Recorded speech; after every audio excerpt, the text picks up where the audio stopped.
ಧೋನಿ ಪಾದ ಸ್ಪರ್ಶಿಸಿ ಆಶೀರ್ವಾದ ಪಡೆದ ವೈಭವ್ ಸೂರ್ಯವಂಶಿ.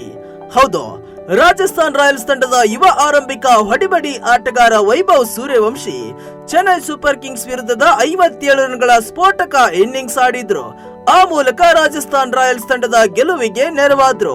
ಪಂದ್ಯದ ಬಳಿಕ 14ರ ವಯಸ್ಸಿನ ವೈಭವ್ ಸೂರ್ಯವಂಶಿ ಎಂಎಸ್ ಧೋನಿಯ ಪಾದವನ್ನ ಸ್ಪರ್ಶಿಸಿ ಆಶೀರ್ವಾದ ಪಡೆದುಕೊಂಡಿದ್ದಾರೆ. ಸೀಸನ್ 18ರ ಐಪಿಎಲ್ ಟೂರ್ನಿಯ 62ನೇ ಪಂದ್ಯದಲ್ಲಿ ರಾಜಸ್ಥಾನ್ ಎದುರಾಳಿ ಚೆನ್ನೈ ಸೂಪರ್ ಕಿಂಗ್ಸ್ ತಂಡವನ್ನ 6 ವಿಕೆಟ್ಗಳಿಂದ ಸೋಲಿಸಿತು. ರಾಜಸ್ಥಾನದ ಗೆಲುವಿನ ಹೀರೋ 14ರ ವಯಸ್ಸಿನ ವೈಭವ್ ಸೂರ್ಯವಂಶಿ ಸಿಎಸ್ಕೆ ನೀಡಿದ 188 ರನ್ಗಳ ಗುರಿ ಹಿಂಬಾಲಿಸಿದ ಆರ್ಆರ್ ಪರ ವೈಭವ್ ಸೂರ್ಯವಂಶಿ 33 ಎಸೆತಗಳಲ್ಲಿ 57 ರನ್ಗಳ ಅದ್ಭುತ ಇನ್ನಿಂಗ್ಸ್ ಕಟ್ಟಿದ್ರು. ಈ ಇನ್ನಿಂಗ್ಸ್ ನ ಮೂಲಕ ವೈಭವ್ ರಾಜಸ್ಥಾನ್ ತಂಡವನ್ನ ಪಂದ್ಯ ಗೆಲ್ಲಲು ಸಹಾಯ ಮಾಡಿದ್ರು.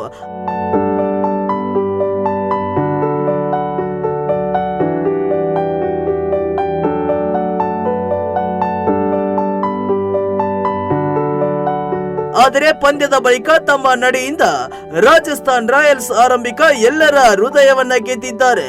ಅರುಣ್ ಜೇಟ್ಲಿ ಕ್ರಿಕೆಟ್ ಕ್ರೀಡಾಂಗಣದಲ್ಲಿ ಸಿಎಸ್ಕೆ ಮತ್ತು ಆರ್ಆರ್ ನಡುವಿನ ಪಂದ್ಯ ಮುಗಿದ ಬಳಿಕ ಎರಡೂ ತಂಡಗಳ ಆಟಗಾರರು ಪರಸ್ಪರ ಹಸ್ತಲಾಘವ ಮಾಡಿಕೊಳ್ಳುತ್ತಿದ್ರು. ಈ ಸಮಯದಲ್ಲಿ ವೈಭವ್ ಸೂರ್ಯವಂಶಿ ಸಿಎಸ್ಕೆ ನಾಯಕ ಎಂಎಸ್ ಧೋನಿಯ ಬಳಿಗೆ ಹೋದ ತಕ್ಷಣ ವೈಭವ್ ಧೋನಿಗೆ ಹಸ್ತಲಾಘವ ನೀಡಲಿಲ್ಲ. ಇದರ ಬದಲಿಗೆ ಮೊದಲ ಅವರ ಪಾದಗಳನ್ನ ಮುಟ್ಟಿ ಆಶೀರ್ವಾದ ಪಡೆದುಕೊಂಡ್ರು. ವೈಭವ್ ಅವರ ಈ ನಡೆಯನ್ನ ನೋಡಿದ ಧೋನಿ ಯುವ ಆಟಗಾರನ ಬೆನ್ನು ತಟ್ಟಿದ್ರು. ವಿಕೆಟ್ ಹಿಂದಿನಿಂದ ವೈಭವ್ ಅವರನ್ನ ಹೊಗಳಿದ ಧೋನಿ. ಹೌದು, ವೈಭವ್ ಸೂರ್ಯವಂಶಿ ಬ್ಯಾಟ್ ಮಾಡುತ್ತಿದ್ದಾಗ ವಿಕೆಟ್ ಕೀಪಿಂಗ್ ನಲ್ಲಿದ್ದ ಎಂಎಸ್ ಧೋನಿ ಕೂಡ ವೈಭವ್ ಅವರ ಕೆಲವು ಹೊಡೆತಗಳನ್ನ ನೋಡಿ ಆಶ್ಚರ್ಯಚಕಿತರಾಗಿದ್ದಾರೆ. ವೈಭವ್ ಸೂರ್ಯವಂಶಿ ಬೌಲರ್ ಗಳನ್ನ ಹೊಡೆದ ರೀತಿಯನ್ನ ನೋಡಿದ ಧೋನಿ ಕೂಡ ವೈಭವ್ ಅವರನ್ನ ಹೊಗಳಿದ್ದಾರೆ. ಪಂದ್ಯದ ನಂತರವೂ ವೈಭವ್ ಎಂಎಸ್ ಧೋನಿಯನ್ನ ಭೇಟಿಯಾಗಿ ಅವರಿಂದ ಕ್ರಿಕೆಟ್ ಸಲಹೆಗಳನ್ನ ಪಡೆದುಕೊಂಡಿದ್ದಾರೆ. ಪಂದ್ಯಗಳ ನಂತರ ಧೋನಿ ಆಗಾಗ ಯುವ ಆಟಗಾರರೊಂದಿಗೆ ಸಂವಹನ ನಡೆಸುತ್ತಾರೆ. ಅಂತಹ ಪರಿಸ್ಥಿತಿಯಲ್ಲಿ ವೈಭವ್ ಕೂಡ ಈ ವಿಶೇಷ ಅವಕಾಶವನ್ನ ಸದುಪಯೋಗ ಪಡಿಸಿಕೊಂಡಿದ್ದಾರೆ.